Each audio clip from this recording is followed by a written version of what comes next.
There are two small questions. Maybe you'll ask them together and you can answer them in any way you like. तो पहला question तो ये है कि this particular sutta and particularly the topic of today, Nikhamstani Domanisa, it kind of it appears to me that it presumes or presupposes that most of us, or at least some of us, have nearly fully abandoned the worldly concerns. Are quite successful in that. And that may not be the case for at least some of us. So, how do we benefit from these contemplations in that situation? That is one. I think to some extent I understand the answer, but maybe you can highlight better. The second question is, if you look at Bhagwan's teachings, there's so many of them, so many of his basic teachings, which apparently look like a complete teaching by itself. And you don't need perhaps other teachings. But we have access to them and we do study them. So how should we position our practice that we can actually benefit from this variety of teachings without getting lost in them? So that's a more general question, not related to this topic. But the reason I'm asking this question is this particular sutta is so beautiful, but so are so many other suttas which also seem to be complete, like the Four Noble Truths or the Paticca Samuppada or many others. So I'm sure that one can find relationship between these and therefore benefit in that way. But what is the right positioning of our practice so that we benefit from this variety? So these are the two questions that came to my mind.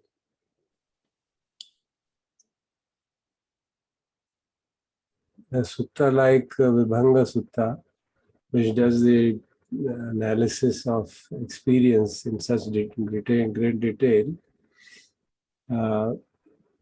may not seem important for everybody. The process of liberation involves multiple paths which you can follow. The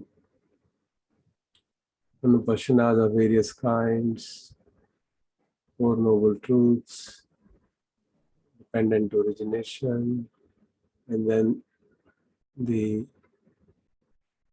five khandas, six ayatanas. They're all laid out by the Buddha himself in Satipatthana, Mahasatipatthana. Everything was laid out in reasonable detail. The way I understand it is that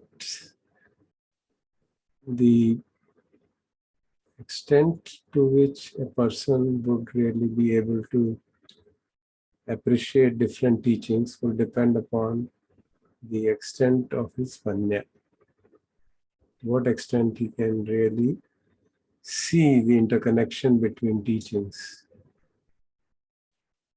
The teaching of Four Noble Truths is woven across everything. It is woven here also. When you talk of the origin, the cessation, and the path leading to cessation, it's true that it's basically talking of the same thing. But then, what exactly are we talking about origin? We're talking about origin of the khandas. The path to complete liberation, real full liberation and of an arahantship. We tend to think it is too simple and therefore we have to just keep on doing and it will happen. I respectfully disagree with that. It's not as that. The practice of anything would eventually entail everything. When you practice, for example, understanding suffering, it's a massive deal of things. What is suffering? Which kind of suffering? We actually tend to club them all together and say, oh yeah, I have understood. Sanya, yeah, I understood. Vedana, I understand. But that is the Dhan Sanya. That is the kind of delusion in which we get into. हाँ मुझे मालूम है वेदना क्या होती है, देख लिया ना, जो शरीर में कुछ महसूस होता है, अच्छा लगता है, बुरा लगता है, वो वेदना है. But if I don't see this in its whole detail, I'll remain trapped, totally ignorant of the happenings of mind in certain domains.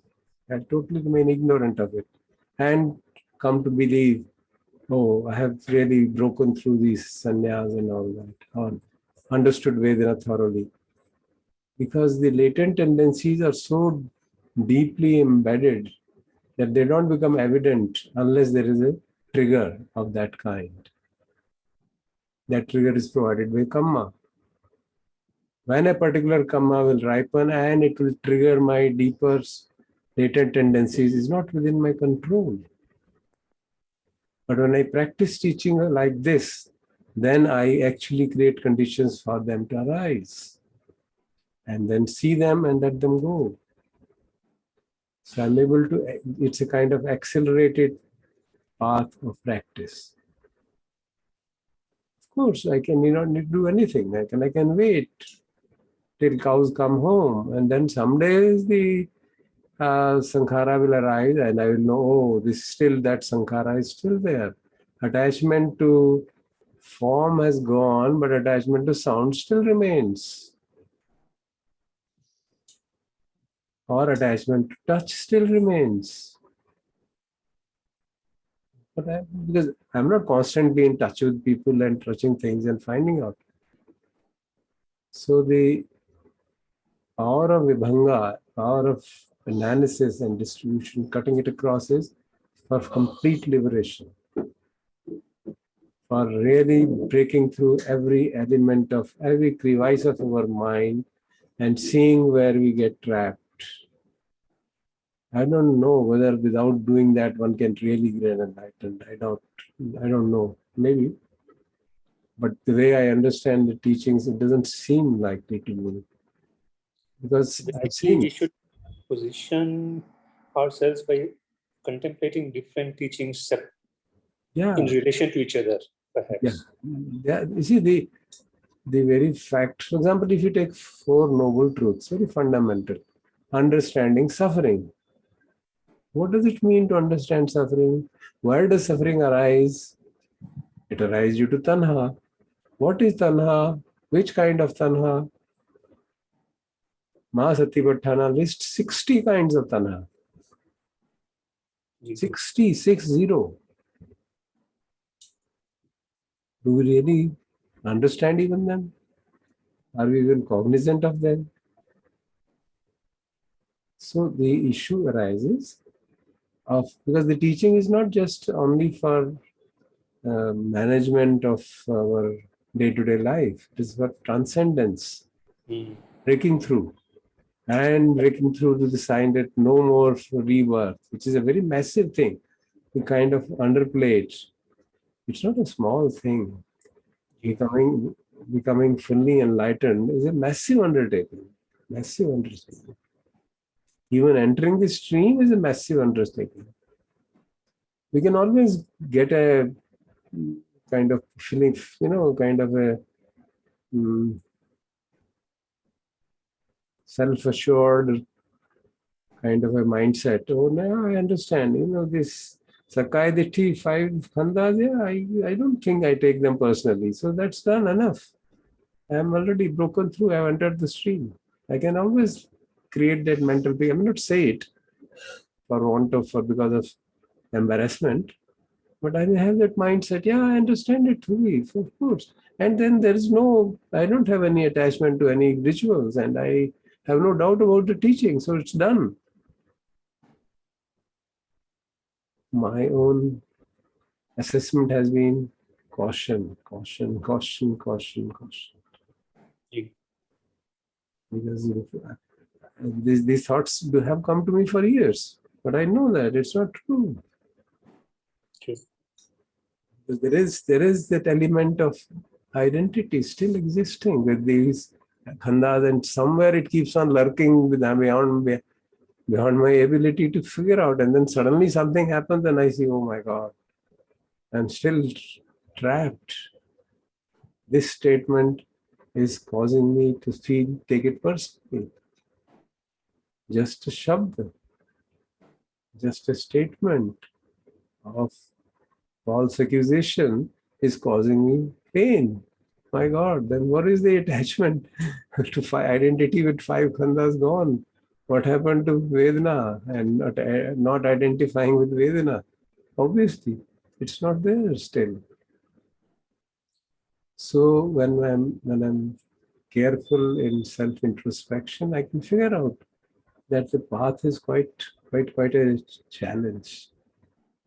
And therefore, I need to penetrate into the each recesses of it, penetrate into various recesses of the mind, wherever these cobwebs are there, where the Mara's soldiers are lying dormant, waiting for me to catch me up. So rather than they catching me up, I catch them up and try to find out where you are. Okay, that's it. You're hiding in the